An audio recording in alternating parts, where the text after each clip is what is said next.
Hey everybody, it's Jason from the Texas Gun Vault 2, and I'm out here in the garage enjoying some sweet tarts. Yeah, one of my favorite candies. But I'm out here in the garage tonight because I wanted to make a quick video to talk about something which inevitably I knew I was going to have to address. Because after I made my video last night about the limited scope of the injunction for the FPC when it comes to the implementation of the ATF's pistol brace rule, I knew, in fact, when I made that video, I didn't know that there was breaking news that another injunction was issued. But that injunction, which is for the GOA, is also very limited in scope. But yet, people on the video were telling me that I was stupid, I'm an idiot, I need to go educate myself. Because we've won. It's stopped. I can breathe a sigh of relief. And I went and looked at that injunction, and as I said, it was limited in scope. Now, some things have been clarified that these injunctions are for a nationwide, ruling for people that are members of the GOA or the FPC. And originally, we weren't sure if it was just for the Fifth Circuit or the whole nation, or you had to be a member before a certain time, because these injunctions only affect the plaintiffs or the named plaintiffs. But let me ask you a question, okay? Have we ever seen this before where we get a temporary injunction? And by the way, that is the operative word here. Temporary.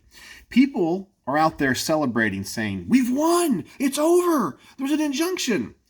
It's a temporary injunction that can be taken away like that. Because you know as well as I do, the ATF and the DOJ are going to appeal to the next highest court. Okay, they're going to go to an en banc panel or whatever, and they're going to keep appealing until they get the result that they want. So right now you might have a temporary injunction against the enforcement of this rule for very specific people that are members of very specific organizations. That doesn't help a lot of people in the country, because a lot of people don't even know this rule has gone into effect or even know that any rules have changed, right? It really endangers a lot of people. If a judge really thought the ATF and the DOJ had no leg to stand on here, what type of injunction would they have issued? Would they have done one that's a narrow ruling for just certain people? Or, in order to protect a lot of innocent people around the country, they would have made it a broad injunction saying, it's for everybody. The ATF and the DOJ cannot enforce this rule, not just for certain companies, but every company until we sort this out. No, they didn't give us that. They didn't give us this. And regardless of what those other YouTube channels, the legal ones, are saying with breaking news, groundbreaking, Supreme Court 6-3 decision decides that, no matter what they're saying, this is a limited, temporary injunction that literally you can wake up tomorrow and it's gone. Because a judge at the next level said, yeah, enforce it. It's very interesting to me that people think this is some type of win or some type of or some time to celebrate. We've seen this happen before, and even recently. In Illinois, they have an assault weapons ban. And in the recent past, like in the past month, a district court issued a temporary injunction against the enforcement of either, I don't remember if it was the Illinois assault weapons ban or if it was a assault weapons ban in a particular town in Illinois. And what did the state do immediately? They appealed to the next level. And guess what they got literally like a week later? In Illinois, they had, actually, I think it was the whole state, because I remember they had Freedom Week. And people went out and bought guns and magazines and all that type of stuff while the injunction was in place. And then the next level, an en banc or whatever panel, said, nope, you got to enforce it. So you got the injunction for literally about 7 days, and that was it. And now that assault weapons ban is back on the table. It's back in force. And yes, the lawsuit's still going, but that judge overturned the injunction. And trust me, this one will be overturned as well. They're going to keep judge shopping until they find it to overturn it. Okay, they're not going to let this go because they have an army of lawyers in every circuit that's going to fight this. They're going to find a judge that's an Obama or Biden appointee that hates the Second Amendment, and they're going to overturn this. So while you're celebrating and telling me that I'm an absolute idiot and I need to go out and do my research, you need to actually go out, see how limited in scope this injunction is. Understand the operative word is temporary and that it can be gone tomorrow. And just because you get a limited temporary injunction does not mean that the judges that issued that are going to be the judges that are overseeing this case and will make the final decision. Because if it was a cut and dry case, it would be a nationwide broad injunction. But it's not. Why is that? Ask yourself why that is. And why do you not see injunctions in all of the other circuits? I'm telling you, because the judges aren't 100% sure that the GOA or the FPC are going to win. They're going to side with the ATF and the DOJ on this. I'm telling you, it's temporary. It's not a win. These things take years. The whole Bruin case, from the time that case started off in the district court in New York to make it all the way to the Supreme Court, to be heard in the Supreme Court, for it to be granted cert, for them to hear it, and then for it to be argued, and then for the justices to vote and write their opinions, and then publish those opinions. It takes years. This isn't going to go away. And trust me, if the ATF, let's just say, at the district level where this starts, a single judge says it's unconstitutional, okay? The ATF can't do this. What do you think the ATF and the DOJ are immediately going to do? They're going to ask for a 3-judge panel to oversee it.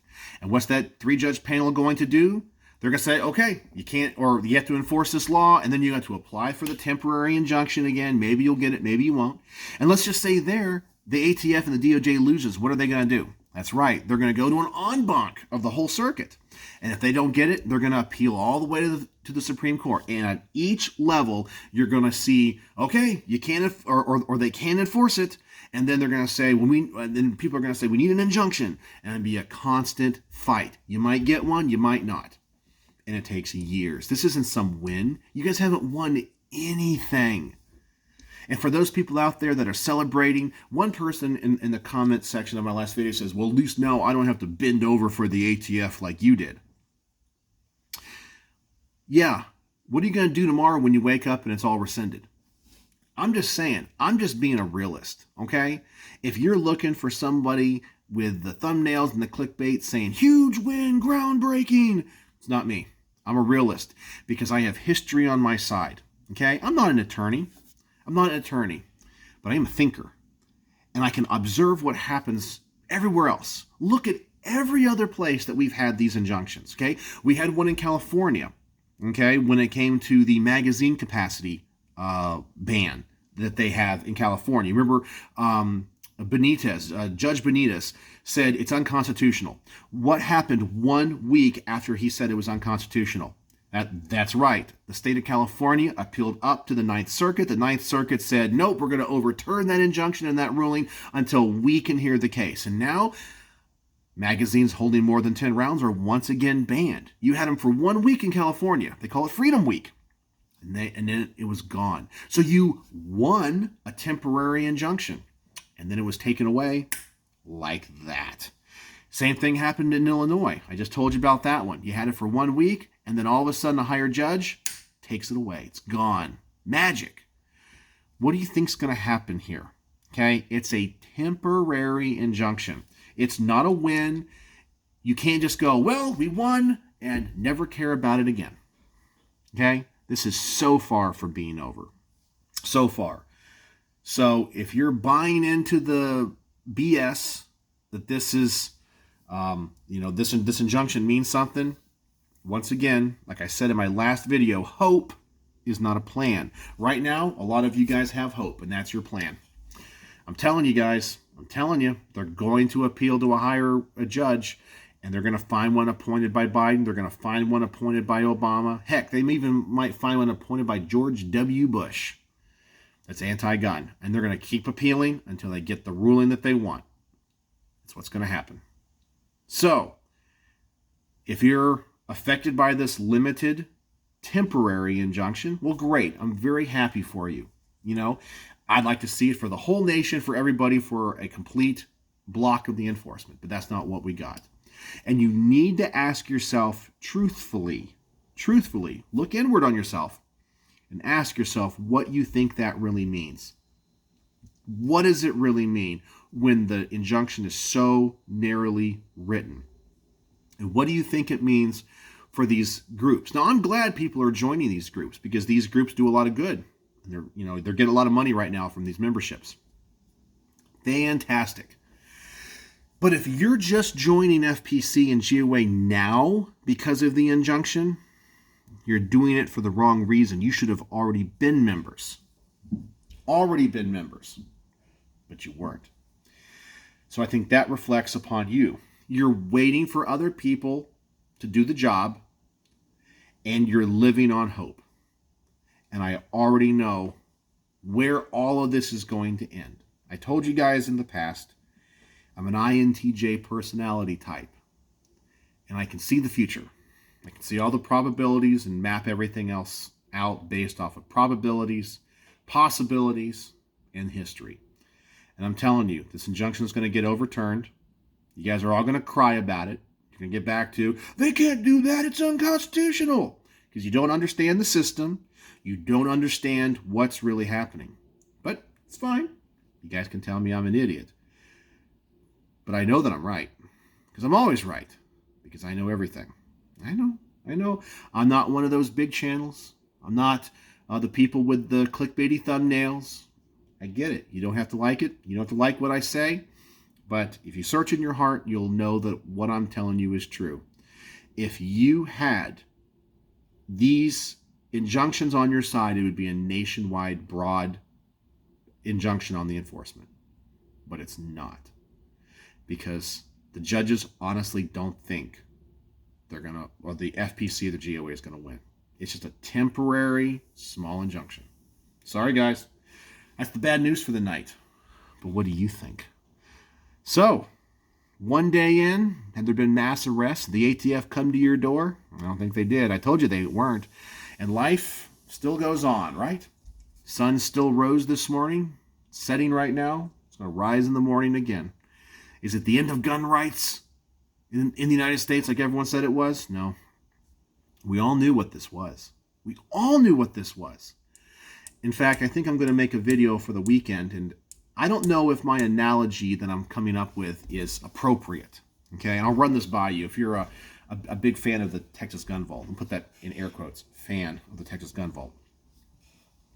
But one of the things that people say about, and I guess the word I will use would be adult material. You guys know what I'm talking about. Adult video material. They claim, or psychologists will claim, that viewing such things can desensitize you, and it gives you false expectations of what is reality. Okay? I think you guys understand where I'm going with that. Okay? You might disagree. You might agree. Some people, like with drinking, for example, I personally drink alcohol, but I have never been drunk in my entire life. Because I don't drink to get drunk. Never been drunk, but I do drink. I'll have a beer from time to time. No, not a Bud Light. Never again. But I'll drink. I like tequila.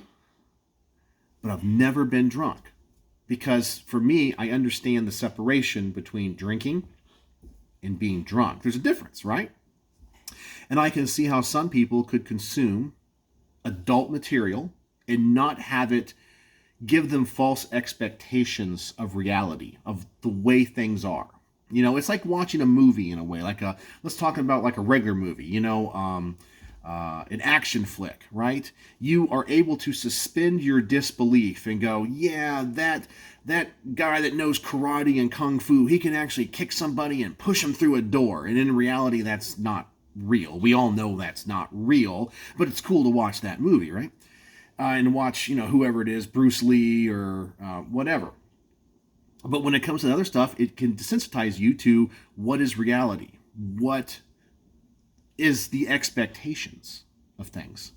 And I think that the content that some gun tubers are making, especially the legal gun tubers, because they don't explain things clearly to people that are laymen. Now, I don't mean that in a derogatory term, because I'm a layman, I'm not an attorney.